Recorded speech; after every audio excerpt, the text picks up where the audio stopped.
O solo é a base da vida humana no planeta. É o próprio chão onde a gente pisa.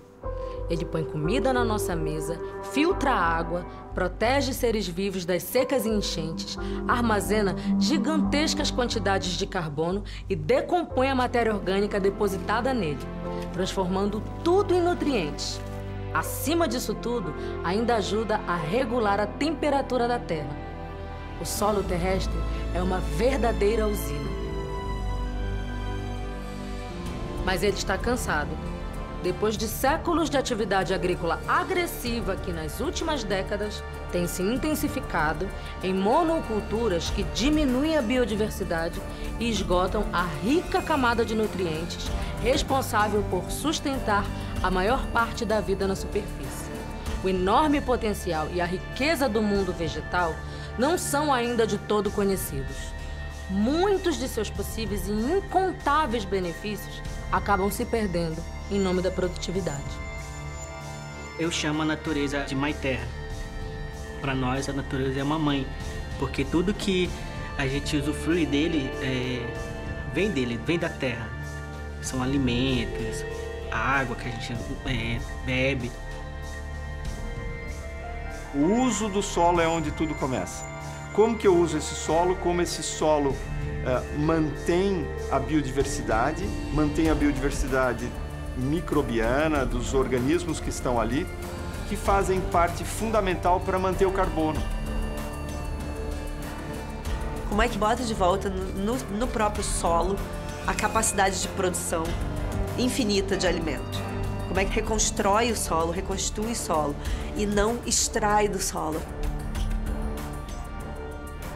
A ciência hoje já sabe que as florestas e a biodiversidade aumentam a produtividade dos cultivos e trazem inúmeros benefícios para populações humanas, para o clima e a longevidade das áreas cultivadas. A tecnologia corre contra o tempo, em busca de mudar mentalidades e tentando provar que é possível produzir mais em menos espaço, utilizando menos recursos, mantendo a variedade de espécies e protegendo o clima. O tempo dirá se essa é uma corrida que vamos vencer.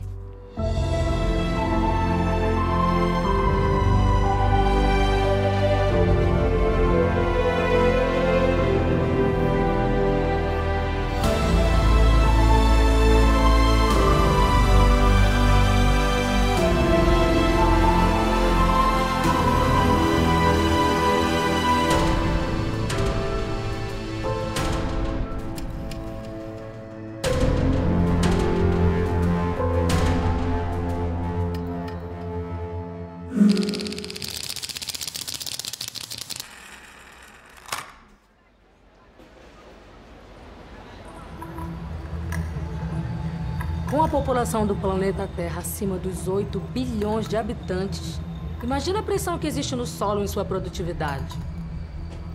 É como se precisássemos de mais espaço todos os dias.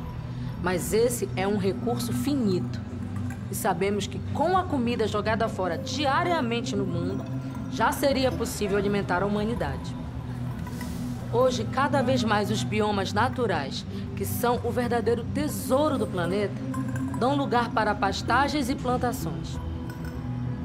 Enquanto isso, novas visões da natureza que integram os sistemas e enxergam conexões improváveis, trabalham com criatividade para produzir comida sem esgotar o solo.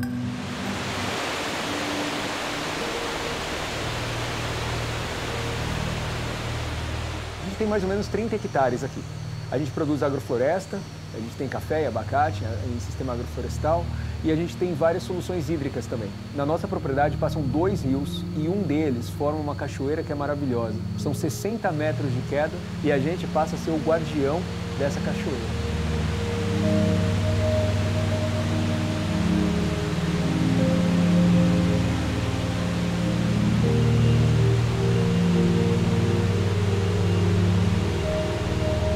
A gente tem restaurado todos os corredores de fauna, plantado muita árvore nas nossas APPs e reconstituído a propriedade inteira. A gente teve que arrumar estradas, os acessos, melhorar esses recursos hídricos e transformar todas as pastagens que eram degradadas em agrofloresta. E isso tudo está funcionando aqui, nessa propriedadezinha que tem 30 hectares.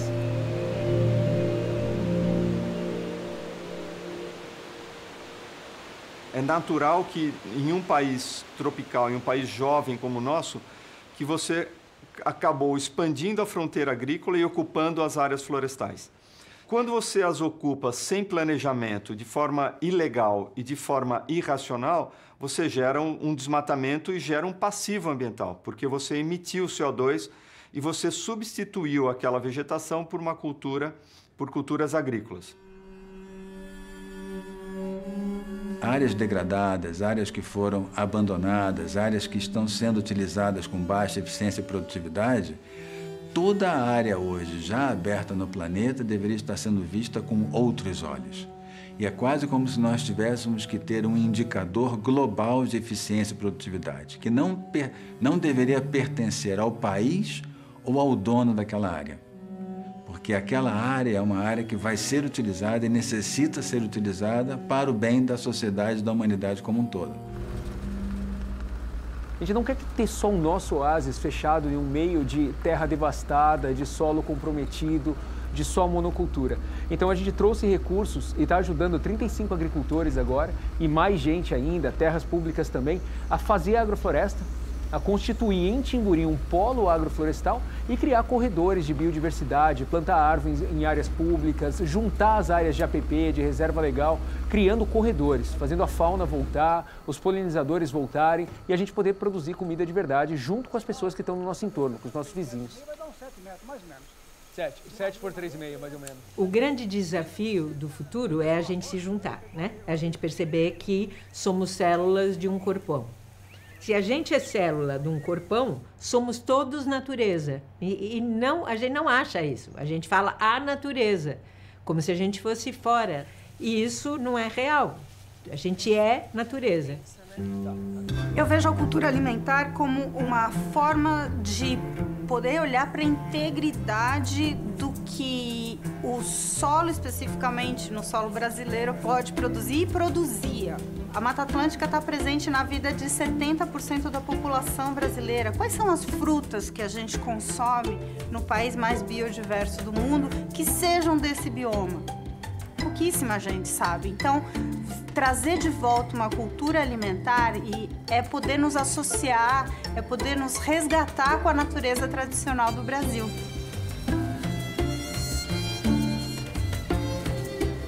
Aqui é uma área piloto, uma área modelo, que a gente fez 2 linhas, que é um consórcio simples de bananeira, com goiabeiras, com eucalipto.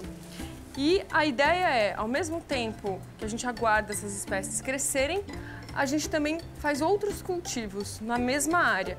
Então a gente tem abóbora crescendo na entrelinha, a gente tem na beira da linha aqui amendoim, a gente já colheu mandioca, a gente tem o girassol, que é um adubo verde. Então a ideia é aproveitar cada um dos espaços, aproveitar toda a área enquanto tudo está crescendo. A agrofloresta é um conceito antigo, milenar, e é simplesmente produzir alimentos ou produtos agrícolas, fibras, óleos essenciais, medicinais, junto com a floresta, junto com árvores, dentro da lógica da floresta. Essa área toda aqui é café regenerativo. A gente está fazendo café com agrofloresta. Eles estão novinhos ainda, ó, e sofreram um pouco com a última geada, mas dá para ver aqui que a gente cobriu bastante o solo com resto de madeira. Ele perdeu um pouco, a gente tem que fazer uma nova cobertura, porque agora a gente vai fazer a roçada da entrelinha, que é isso daqui. A entrelinha está cheinha de adubação verde, que a gente já roçou, e o que saiu depois agora é rubim, por exemplo. O rubim é uma espécie medicinal nativa, que é espontânea, né? Ela cresce espontaneamente aqui. É muito usado para tratar quebradura, luxação, é um excelente medicinal e um bioindicador, indicador de solo fértil. E se vocês verem, está tudo aqui tomado de rubim. E na linha do café, para proteger o café da seca prolongada, nos dias que não choveram, agora está chovendo, né? A gente tem guandu, feijão guandu. Daí se você vem aqui, ó, e acha o café que está no meio do guandu, olha só como ele está. Está melhor que todas as outras mudas. Né? soltando broto. Isso porque ele passou por seca e geada. Os que estavam expostos, você percebe que eles estão super judiados, tentando voltar agora. Os que o guandu protegeu, ó, perfeitos.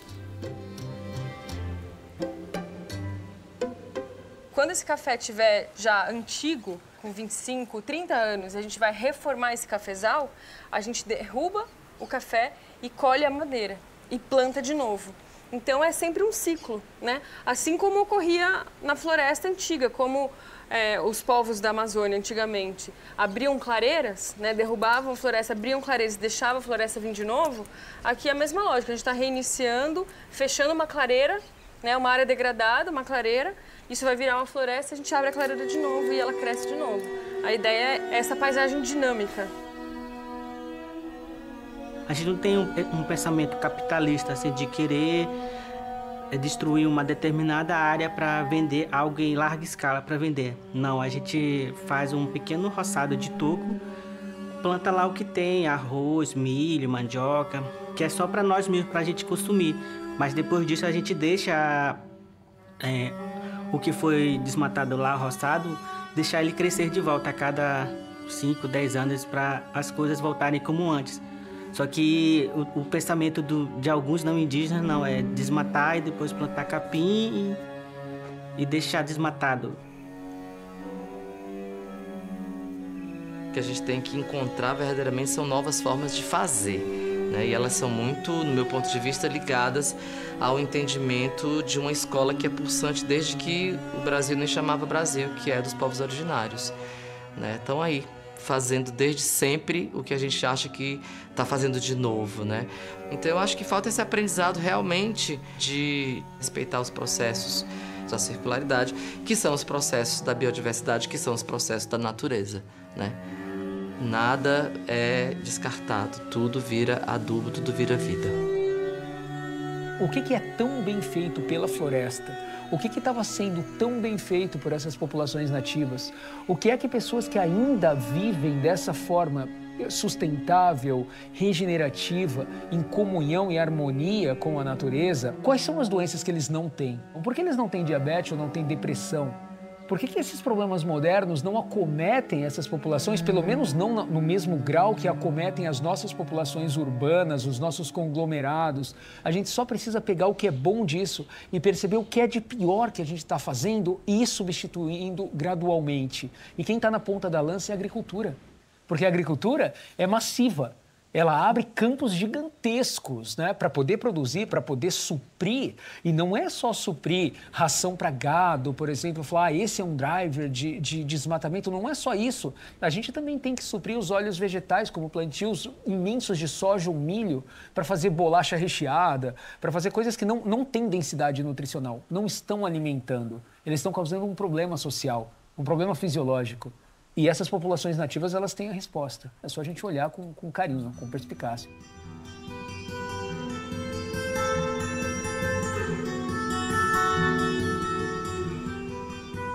A monocultura, ela termina exaurindo o solo, ou seja, em termos de seus nutrientes e exigindo que esse solo tenha regimes de fertilização muito pesados. E quando você não tem o que a natureza promove normalmente, que são variações de culturas naquele mesmo solo, proporcionando que esse solo seja fertilizado naturalmente, você acaba tendo que fazer uma fertilização daquele solo, porque essa monocultura vai exaurindo alguns nutrientes que são necessários a outras culturas e que outras culturas poderiam deixar naquele solo. O maior ativo de um produtor que detém a terra é a terra. Quando ele exaure esse ativo, ele não tem mais nada. Ele não vai lotear uma área que está no meio do nada, ou que é uma área distante de um centro populacional. Ele vai ficar com uma área desértica, ou uma área salinizada, exaurida, totalmente perdida, porque ele não conservou. O que a agricultura regenerativa faz? A cada ciclo, a cada plantio, a cada momento, o que ela deixa pós-ciclo, pós-ano, é um solo com delta positivo, ligeiramente melhorado, ligeiramente mais nutritivo. Então aqui a gente pegou um solo completamente compactado, que era pastagem de muitos anos, e refez esse solo. E a vida voltou, né? E a vida tipo, inseto, abelha, bicho selvagem. A adubação verde voltou. tem muita flor, né? Então a gente vê todo dia muita abelha aqui. Abelha nativa, né? Abelha que ajuda na polinização, que está na floresta, na vegetação natural. A gente não vai fazer a área de agricultura virar floresta, não é isso. Mas a gente vai replicar os processos que ocorrem na floresta dentro da área de agricultura. E replicando esses processos naturais, isso traz muito mais resiliência para o sistema produtivo. Aqui, ó, tá vendo? Se você olhar nessa reta, essa daqui é a floresta nativa, ó. Então a gente tem toda essa área de cultivo com a floresta nativa fazendo a bordadura, né? Fazendo esse cinturão que protege a área de cultivo toda. Falando em modelos de transição para uma nova agricultura, ou seja, uma agricultura que ela pensa na saúde do maior ativo que um produtor rural tem, que são os solos. E é no solo que a gente conserva carbono ou perde carbono, que é um outro ativo importante e que contribui e que conversa muito com a discussão de mudança climática.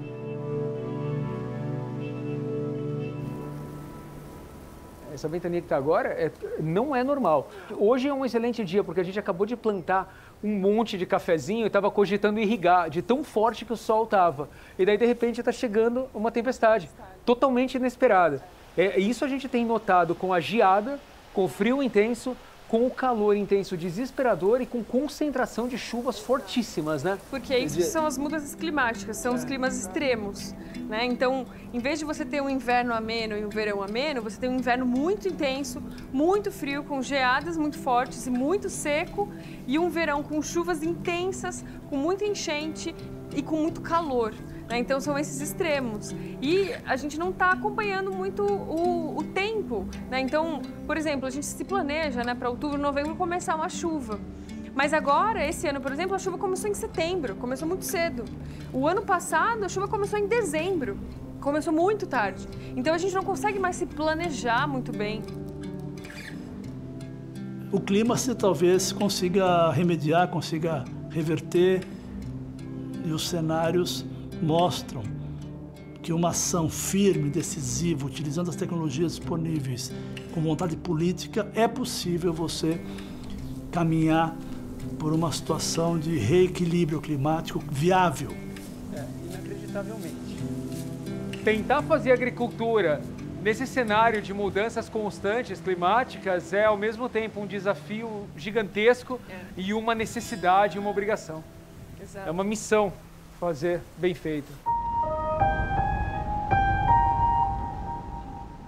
Esse é o futuro.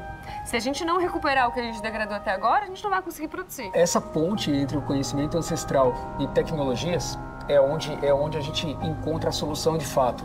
Não é voltar a ser caçador-coletor. Você até poderia ser, eu não acho que está errado. Você poderia viver só de pesca, você poderia plantar 100% do seu alimento. Mas a questão é que não foi a ciência que nos tirou esse pertencimento, que esses povos muito provavelmente ainda estão aí e persistiram e perduraram, justamente porque eles têm uma mensagem para passar. Eles estão aí ainda porque eles vivem de uma forma harmônica. Essa que é a verdade. A gente com o que a gente chama de evolução, de desenvolvimento, de progresso e às vezes até de ciência, na verdade é um envenenamento contínuo. O envenenamento do planeta e o envenenamento dos nossos corpos. A gente tem feito isso sistematicamente.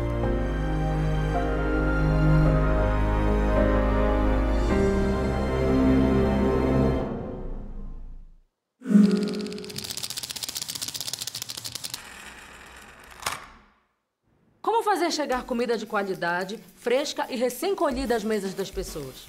Tudo isso economizando tempo, transporte e gerando menos poluição e trânsito.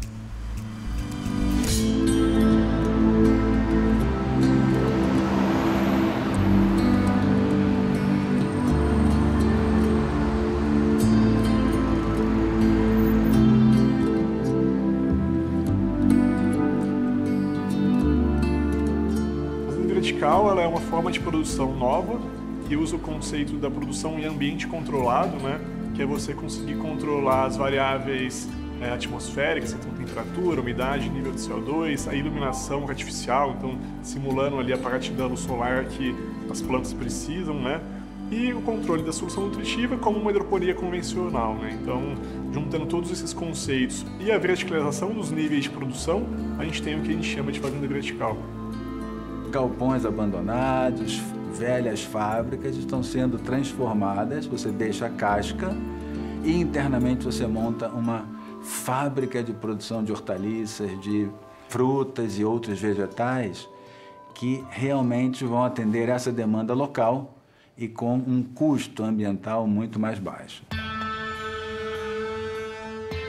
Aqui, basicamente, após a semeadura, elas passam um tempo no escuro, né, cerca de 2 dias, para poder elas nascerem. E depois nós trazemos elas para cá, passando ela para esses copinhos que nós chamamos de netpots. Esse é o processo bem simples, cerca de 14 a 16 dias para que ela fique desse tamanho. Aí, após isso, nós a levamos para a nossa sala de cultivo. Aqui é onde se inicia tudo. Nós até separamos por dia, porque todos os dias nós temos plantios diferentes. Aqui nós levamos cerca de 1 mês e 10 dias, 15 dias, 1 mês e meio no máximo, do plantio até a colheita. E no processo natural, que é onde na terra, né, eles levam cerca de 90 dias, 3 meses basicamente. Ou seja, metade do tempo nós conseguimos uma produtividade 170 vezes maior. Cerca de 8 quilos por metro quadrado, mais ou menos.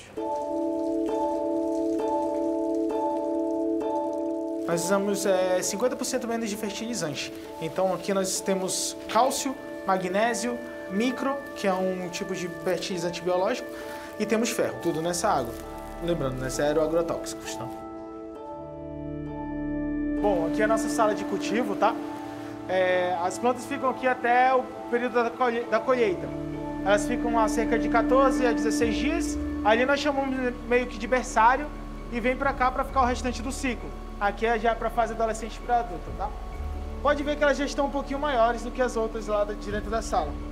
Aqui dá para ver a tonalidade de cor até melhor. Isso aqui é a mimosa roxa. Após 16 dias. A gente brinca que aqui a gente não tem um dia nublado, né? Então, a produção está sempre com as condições ideais para o crescimento das plantas. E com isso a planta cresce mais rápido. Além de tudo, aqui a gente verticaliza a produção. Então, como a gente tem vários níveis, a gente tem muito mais eficiência em uso de metro quadrado de chão do que uma produção convencional. Aqui a robustez dela, o formato dela em si, tá bem legal, porque é um equilíbrio que tem entre a solução, o LED, a temperatura e a umidade aqui dentro da sala. Desde o caule dela nós temos folhas. Por isso que nossa produtividade é bem grande. Por conta disso, nós temos pouco descarte e mais folhas boas para serem aproveitadas. A gente chega a usar até 95% menos de água do que uma produção convencional no solo. A gente usa até 50% menos de fertilizante, né, os sais minerais que as plantas precisam. A gente usa zero agrotóxico aqui, então é muito mais sustentável nesse aspecto. Do ponto de vista das cidades, a alimentação pode ser um elemento de transformação extremamente simples e distribuída para dentro da cidade. Não precisa vir lá do grande, enorme agronegócio que está a centenas de quilômetros de distância. E isso soluciona um monte de questões ao mesmo tempo. Então, a maneira como a gente pensa a produção e o consumo de alimento pode ser um dos elementos que bota tudo no lugar. Após o ciclo dela se encerrar na sala de cultivo, cerca de 40 a 45 dias, nós trazemos elas para serem feitas a colheita dela e, como nós falamos, a desfolhagem, que é justamente retirar folhas que nós vemos que não vai ser aproveitada pelo cliente. Então, nós fazemos o descarte, anotamos esse descarte para justamente ter um controle melhor do que nós estamos aproveitando, do que nós não estamos, para termos dados também para ter aquele combate de que os nossos números são melhores que realmente os da terra. E aqui nós fazemos todo esse processo de separação. São pessoas que ficam de olho ao redor da planta, nessa parte externa dela, né, para fazer a retirada das folhas ruins. No meio, para ver se tem alguma coisa que é indevida de mandar para o cliente. Pode ver que aqui não tem. E logo após eles fazem o corte das folhas para serem embaladas. São dois tipos de cultivares aqui dentro. Tá? Peso de 150 gramas. Aqui elas ficam assim, mescladas, que é para justamente ter essa mescla dentro da embalagem. Já na de 500 gramas, nós já botamos elas separadas, porque elas têm uma medida certa para cada percentual de frisê para um percentual de lisa, tá bom? O nosso produto é fresco, no máximo nós entregamos com 2 dias para o supermercado. Um elemento fundamental é encurtar ao máximo a distância entre o produtor e o consumidor. É muito fundamental que nós tenhamos agora uma outra concepção de cidade na qual existe a possibilidade de você cultivar alimentos, pelo menos alguns alimentos, dentro da cidade. Nossa data de validade na etiqueta serão 10 dias. Mas aqui dentro da empresa nós temos uma lei interna que são 2 dias para entregarmos a alface. Passou desses 2 dias, nós separamos ou fazemos doações ou entregamos para o bancos de doações mesmo, né? Para que pessoas que estejam com necessidade possam usufruir também de um produto bom e não venha a ser estragado. A Pink Farms é sim considerada uma fazenda urbana, tá?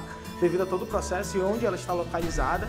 Tanto é que quando nós contratamos alguém, nós chamamos a contratação de fazendeiro urbano, vaga para fazendeiro urbano. Isso daí já é um atrativo também diferenciado para que a gente possa estar atraindo novas pessoas para fazerem parte dessa rotina de trabalho aqui dentro.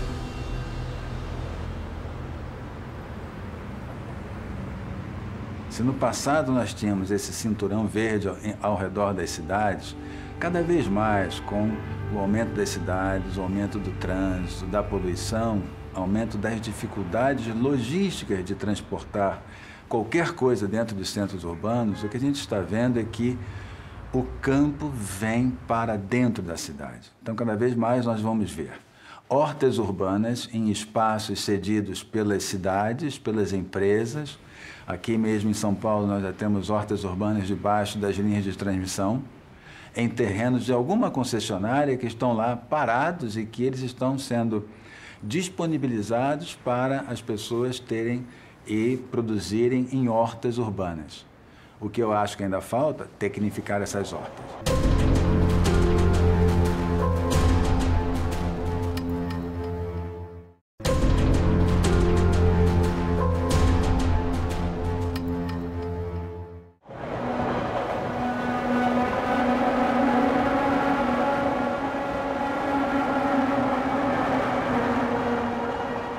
Estamos na Estação da Luz, bairro da Luz. Estamos vizinho aqui ao Bom Retiro, Santa Efigênia. Centro da Luz é o Centro Nervoso Cracolândia. É o popular Cracolândia. Porém, a gente prefere chamar de bairro da Luz. Isso para dar um contexto melhor, que é o que a gente está tentando fazer. Fazer disso aqui o bairro da Luz, olhando para as pessoas lá fora.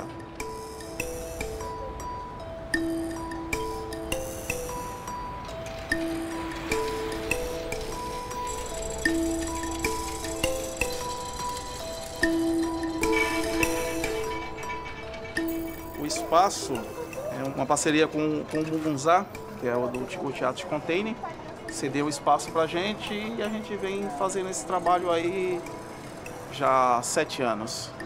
Eu corto assim, ó, para prender a planta no fluxo de água quando ela passar aqui, ó. Então é todo, ele tá na medida de travar por causa do vento, ó. E a muda é mirar ela lá no... Soltou, é certeza que ela tá pegando. Eu tô aqui há 30 anos. É um lugar onde eu vi muitas crianças, eu vi pessoas desde criancinha ficarem adulto, usando pedra de crack, usando droga, cachaça, e essas crianças ficaram adultos. E vi muitos adultos morrerem aqui no entorno. Com a chegada do Teatro de Container, aí eu tive a chance de olhar melhor para essa situação. Olhar um pouco por cima do muro, né? Tipo, interagir com essas pessoas da Cracolândia mesmo. A importância da horta é vizinho, plantar e colher e aprender sobre hidroponia. E o objetivo 100% é unir pessoas, principalmente vizinhança, onde cada um adota um cano desse e naturalmente ele já cuida da horta inteira. Outro vizinho vem e quando eles estão fazendo esse trabalho, aí percebe-se que eles não se conhecem e passam a se unir através da horta. Esse é o objetivo da horta, unir pessoas. A nossa sociedade, ela não trabalha o uso comum do ambiente. ela trabalha a apropriação do ambiente, apropriação individual. E essa apropriação individual, ela gera um conjunto enorme de conflitos. E quando você traz a questão ambiental, surge aí uma contradição, porque a natureza prevê o contrário disso, prevê o uso comum não só dos seres humanos, o uso comum do conjunto dos seres vivos, entre os quais está o ser humano. Eu, particularmente, eu gosto de plantar assim, ó, cebola. Aí eu venho com a cebola. Quando a horta produz, distribui para a vizinhança inteira. Então, quem quiser, vem aqui, colhe, plantando ou não plantando. Desde o começo, nunca avisamos vender nada, sempre produzir para a população do entorno. Dá uma mudinha para mim, dona Carmen, por favor. Tem que afundar lá para ele pegar a água. Quando a gente começa a ter um olhar para hortas urbanas, para uma produção mais local, você traz para mais perto, especialmente num grande centro urbano, das crianças terem mais contato com a natureza, né? Das crianças entenderem de onde vêm os alimentos que elas estão consumindo. Eu acho que é muito importante a gente entender para a gente poder valorizar. Não é simplesmente ir a um supermercado e comprar. A produção de alimentos, ela envolve o planeta como um todo, mas poucas pessoas, talvez, nessa corrida que a gente tem no dia a dia, parem para olhar aquele alimento e pensar: nossa, de onde você veio? Será que eu tenho o direito de jogar fora? Ou deveria utilizá-lo corretamente para a minha nutrição? Aproveita a água da chuva, nutre conforme a necessidade da planta. Tudo que tem na terra, ela precisa. A terra nada mais é do que o ponto onde a planta se sustenta, só para ela não cair. Você plantar na areia, é a mesma coisa de você plantar na água da chuva sem nutriente nenhum. Por isso que vem esses nutrientes aqui, ó. É um nutriente sintético, sintetizado da terra. Cobre, barrilha, sulfato de alumínio, fósforo, potássio. Fósforo dá pra pegar, não, aqui tem enxofre nele, magnésio, ferro, tem vários tipos, ó. E como a gente sabe o tanto que a gente vai colocar ali? Tem que medir. Então, a gente sabe de onde está vindo a água, que ela está vindo da chuva, capita lá, ou dos ar-condicionado do teatro. Essa é da chuva, é a que está lá no reservatório, e ela está com 18.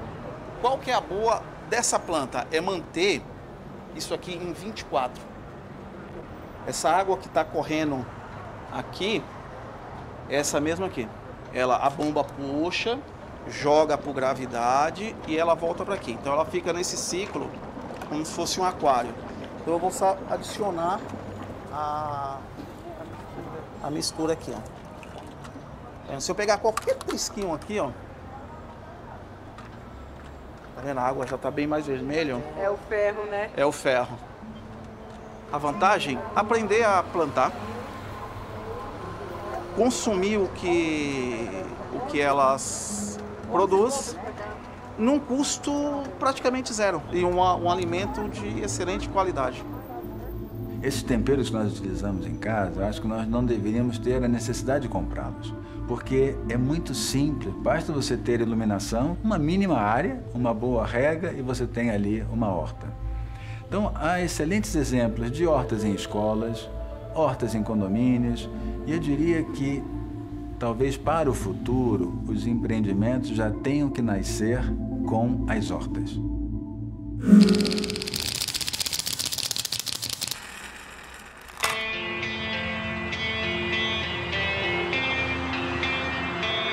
Quando a gente olha uma agricultura regenerativa, sustentável, o Brasil tem exemplos maravilhosos, inclusive no uso de controle biológico. O Brasil hoje é o país que mais aplica controle biológico de pragas no mundo, em larga escala. Nenhum outro país no mundo usa controle biológico de pragas e doenças tanto quanto a gente usa no Brasil. E a gente não dá luz a essas boas práticas.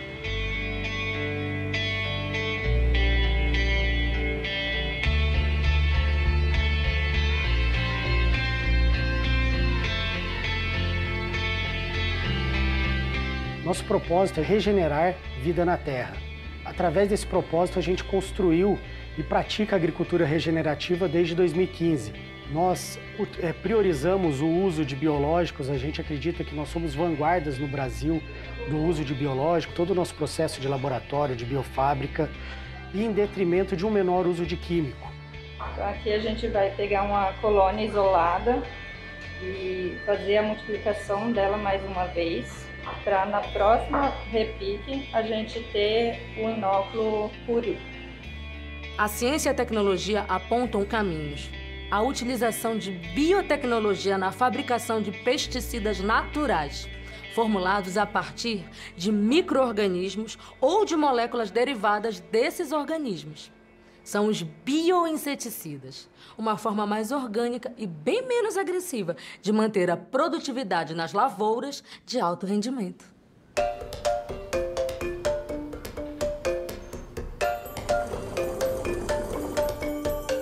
Aqui é onde nós guardamos a biblioteca dos nossos fungos e bactérias.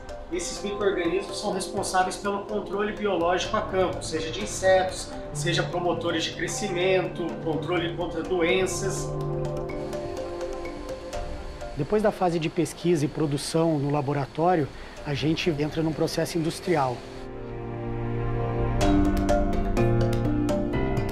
Outro ponto que a gente tem buscado é transformar a tecnologia mais acessível a outros agricultores do Brasil. E a gente sabe que nem todos conseguem ter uma capacidade produtiva, uma biofábrica como nós temos aqui, e por isso, através de parcerias, a gente está estudando meios de intensificar a pesquisa para proporcionar um produto mais palatável em agricultores menores, com uma utilização mais inteligente.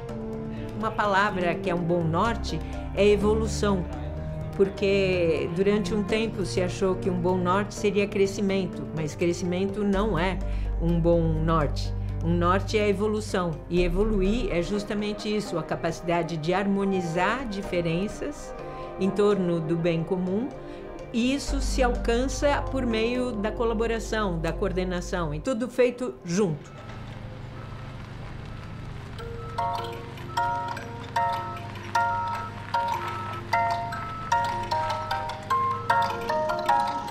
O Brasil é um dos maiores produtores de algodão.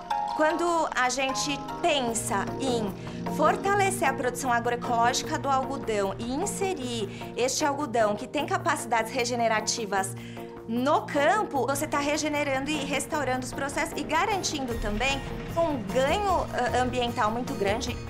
Uma agricultura que a gente comunica as coisas, as máquinas, com as pessoas, né? Então eu opero máquinas à distância, faço algumas operações com o uso de novas ferramentas, sabendo quanto de fertilizante está caindo em cada linha, quantas sementes eu estou fazendo, e tudo aquilo vai para a nuvem. Na nuvem eu trabalho o Big Data da agricultura, que depois eu vou saber quanto de insumos eu usei por unidade diária, e depois, quando eu colhi, eu sei quanto de CO2 eu emiti ou eu gastei naquela produção. Então, isso é toda a integração de uma agricultura digital, de uma agricultura centrada em dados. Essa é uma transformação importante.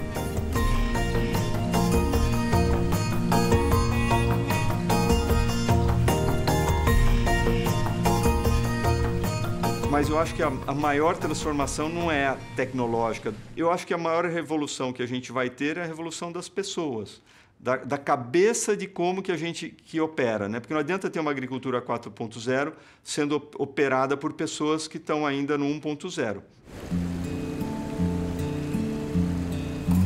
A democracia está na base da sustentabilidade, assim como a sustentabilidade está na base da democracia. Você tem a figura do chamado direito difuso. É o direito da sociedade, de todos.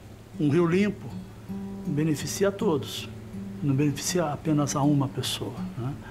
Toda a questão ambiental está associada a direitos difusos, porque conservar a natureza, proteger a biodiversidade, combater as mudanças climáticas, combater a erosão, praticar uma agricultura ecologicamente adequada, tudo isso beneficia o conjunto da sociedade, são direitos difusos.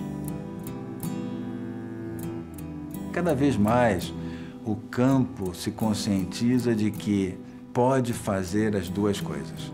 Cada vez mais nós temos projetos que integram produção e preservação, mostrando que é totalmente viável e possível.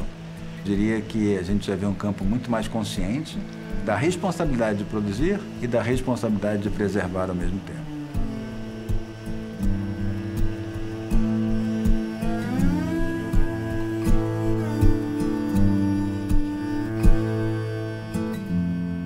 Da mesma forma que o enriquecimento de nutrientes no solo pode ser feito no laboratório, cheio de equipamentos sofisticados e com muita pesquisa e tecnologia, ele também pode ser feito de um jeito mais simples, mas igualmente cheio de sabedoria.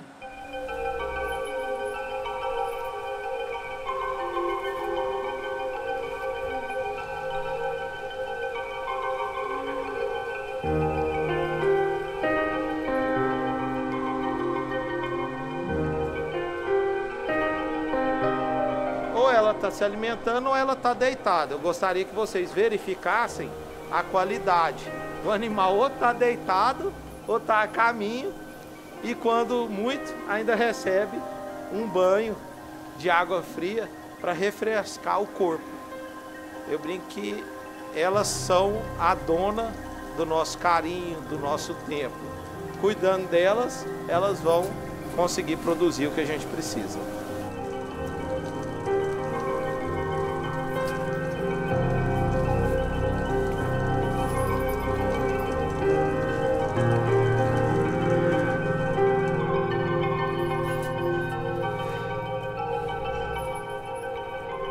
Além do leite, nós temos o esterco, que é fundamental. Então ele está aí, daqui a pouco, quando esses animais saírem, a gente tem um sistema flush, que é uma água que sai e leva para o nosso tratamento de dejetos, que está em modificação e vai ser melhorado.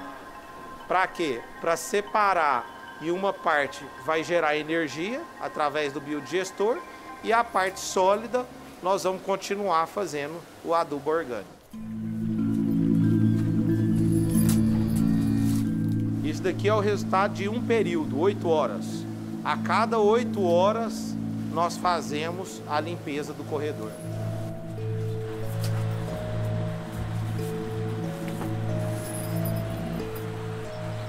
Às vezes tem transições que são mais incrementais, pequenos passos, e algumas coisas são disruptivas.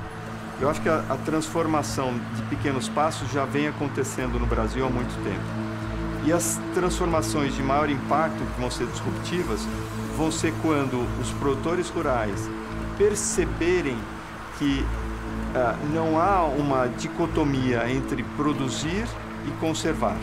Quando a gente consegue pensar que produzir e conservar, elas são parte da mesma equação de longo prazo para a perpetuidade daquele negócio, essa vai ser a maior transformação disruptiva, a transformação que vai inovar a forma com que a gente olha essas coisas.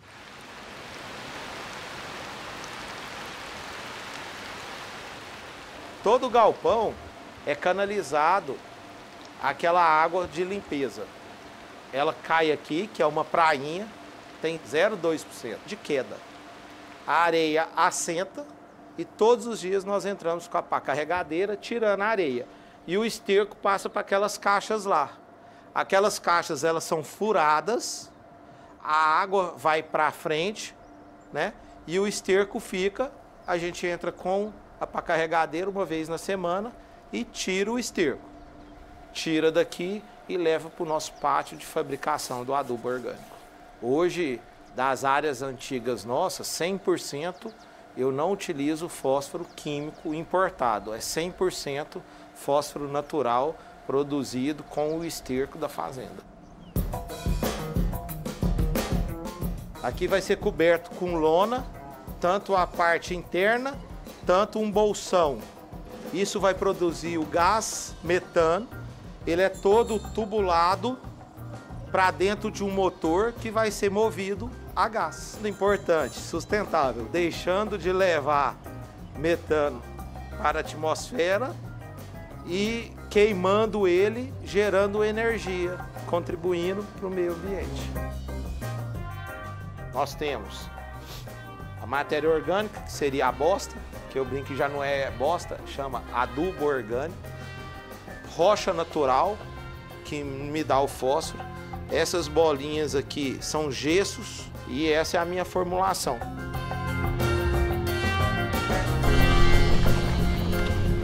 O agricultor está percebendo que se ele não cuidar do solo, ele vai gastar mais, ele não vai ter produtividade e ele vai ter retrocesso.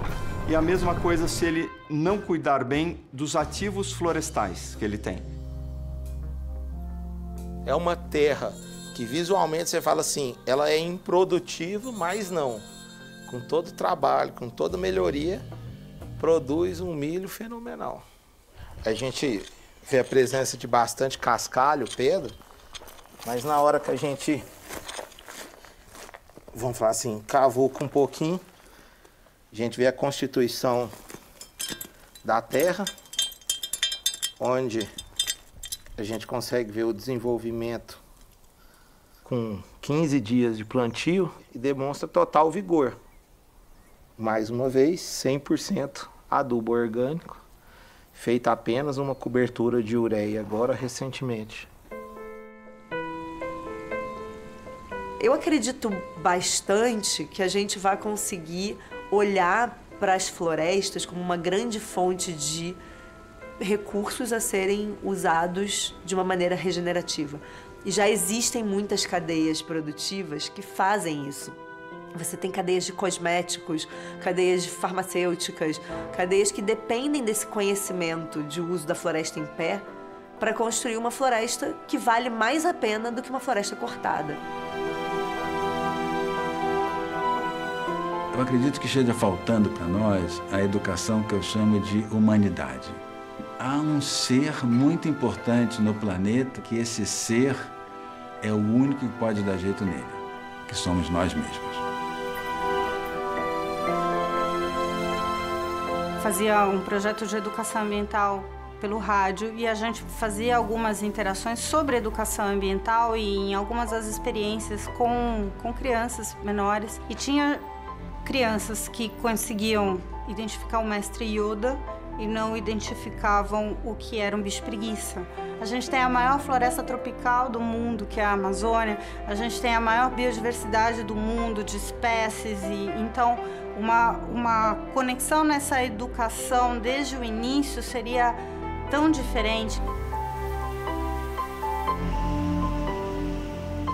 Eu gosto de pensar de que a gente ainda tem um trabalho que pode ser feito, que pode gerar resultados a partir do momento de que a gente se conecte e se entenda nos ambientes onde a gente está, se entenda como ser natureza, como dizem os povos indígenas, os povos da floresta, se sentir mais um componente de toda essa teia da vida que está aqui, que é o nosso planeta.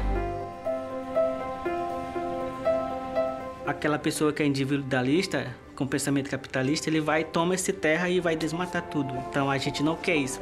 Hoje em dia a gente luta para que as poucas florestas, as poucas árvores, não só a floresta amazônica, mas também o bioma do Cerrado, Mata Atlântica, os que restam ainda de natureza, estejam intactos ainda. Porque se a gente não fazer isso agora, mais tarde não vai ter.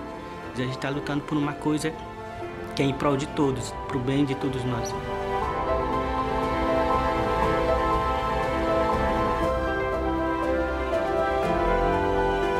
Com o ritmo atual da degradação do solo em todo o planeta, a produção de alimentos está em risco. Cada vez mais, produtos químicos e pesticidas serão utilizados para eliminar pragas e reequilibrar artificialmente a qualidade produtiva das terras férteis, que também não são muitas. Será esse o preço que a gente tem que pagar? Alimentos contaminados por agrotóxicos e geneticamente modificados em nome do progresso? Que progresso é esse que a gente está falando? Esgotamento, erosão, desmatamento, queimadas, monocultura, pastagens improdutivas. São tantos os abusos, sempre pensando no aumento da produção. Novas políticas de produção agropecuária podem transformar a paisagem e regenerar o solo. Ainda dá tempo.